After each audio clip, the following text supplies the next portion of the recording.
Today we're in the studio of master painter Tadeusz Biernot. He is a Toronto-based Polish-Canadian artist. Tadeusz is currently working on a body of work he has called Layers, and it consists of more than 6 paintings, each of which is colossal in size.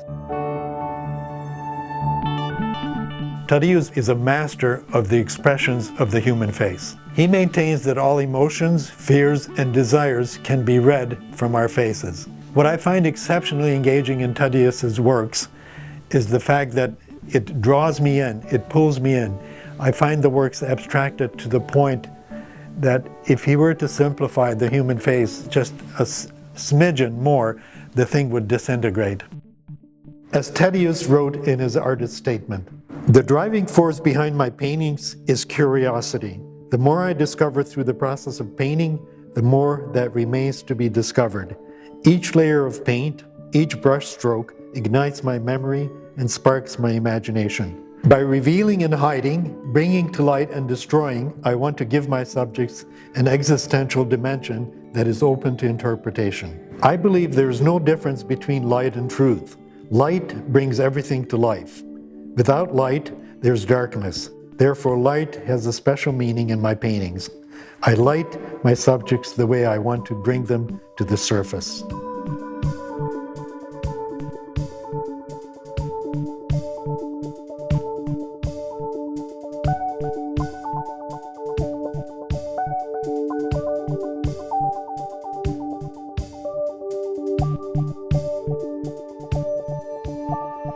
Facing that way, because it's going to be like a rhythm, and towards the end, you stop it somehow. I think it probably, yeah, that one.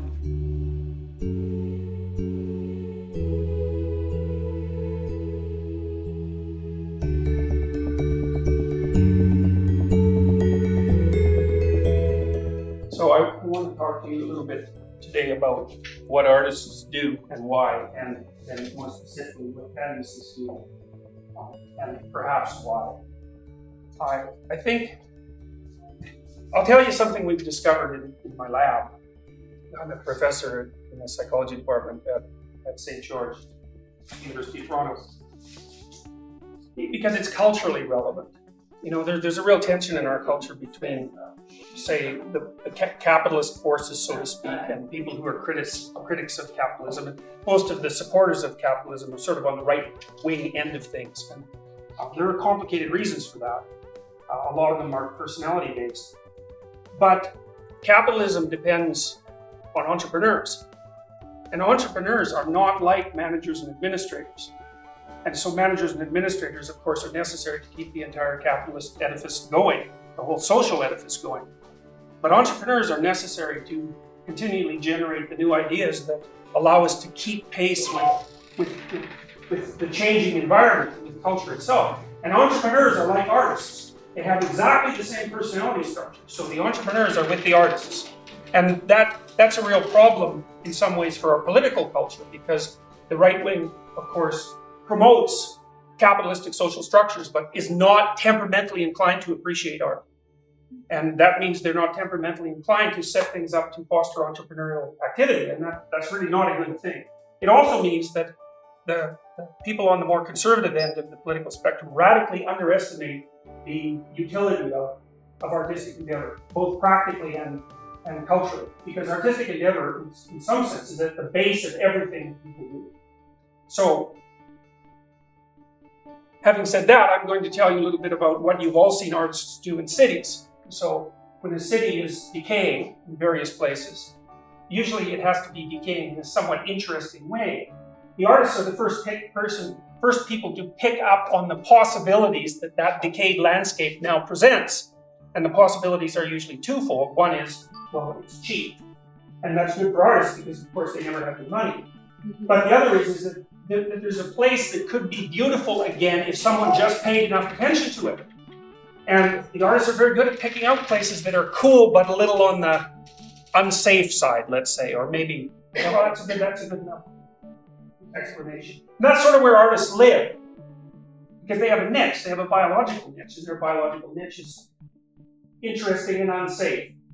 And then the artists go in there and they civilize it, and then other people can move in. And that's what artists do, and they do that conceptually too.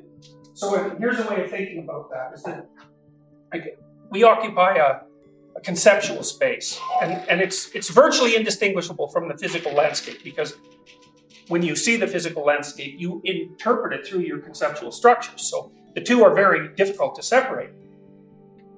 The part of the world of experience that you inhabit and that you understand is sort of an orderly part. And an orderly part is the part where if you do something and you want something to happen as a consequence, it happens.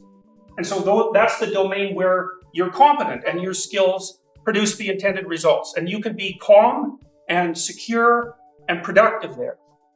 But there's a much larger domain that's around that, and that's the domain of things you know nothing about.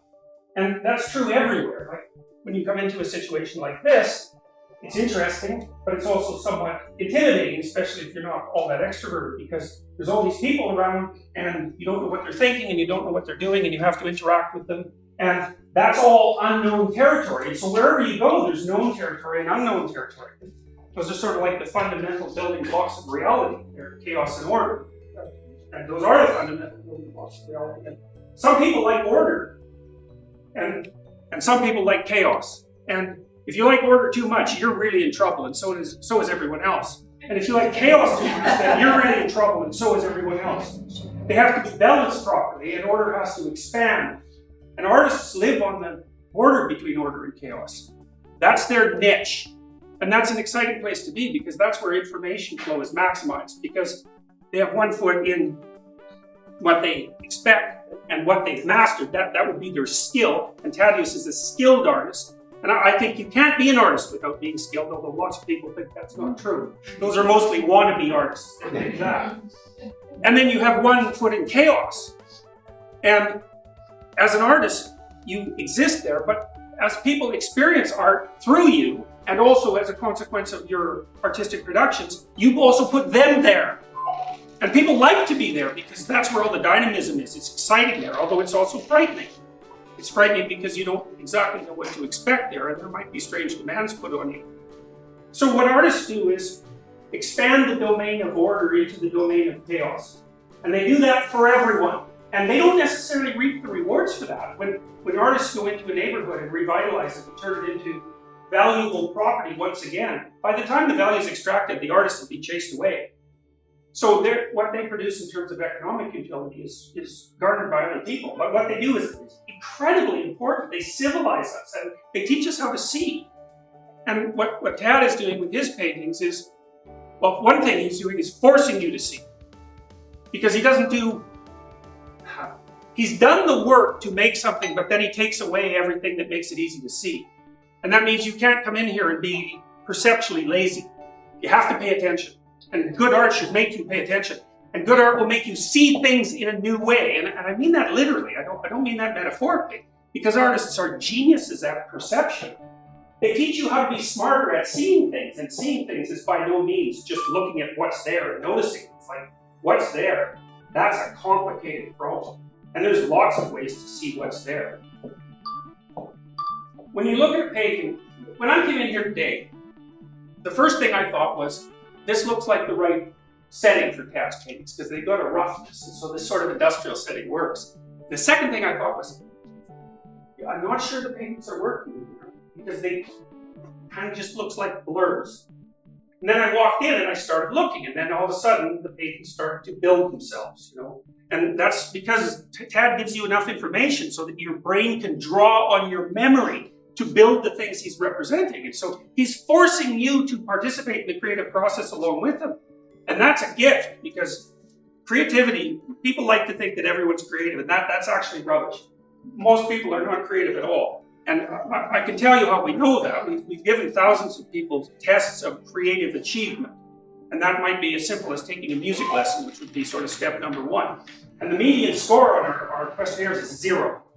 It's 13 dimensions of creativity. So creativity is very rare, and extreme creativity is extremely rare, although often mimicked. And if you're participating in the construction of an image with Tad, you get to stand in an artist's footprint, at least for the time that you're doing that. And that's a gift.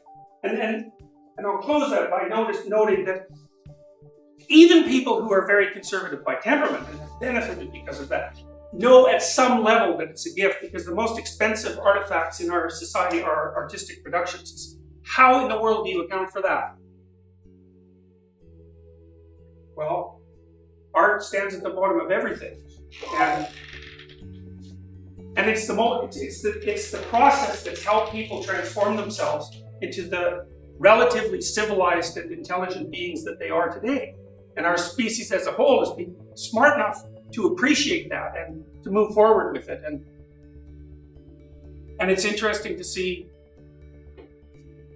what Tad's done with these paintings. And it's a privilege, I think, to see them, because you get a chance to play your role in that process and to benefit from it. So, thank you very much. Beautiful.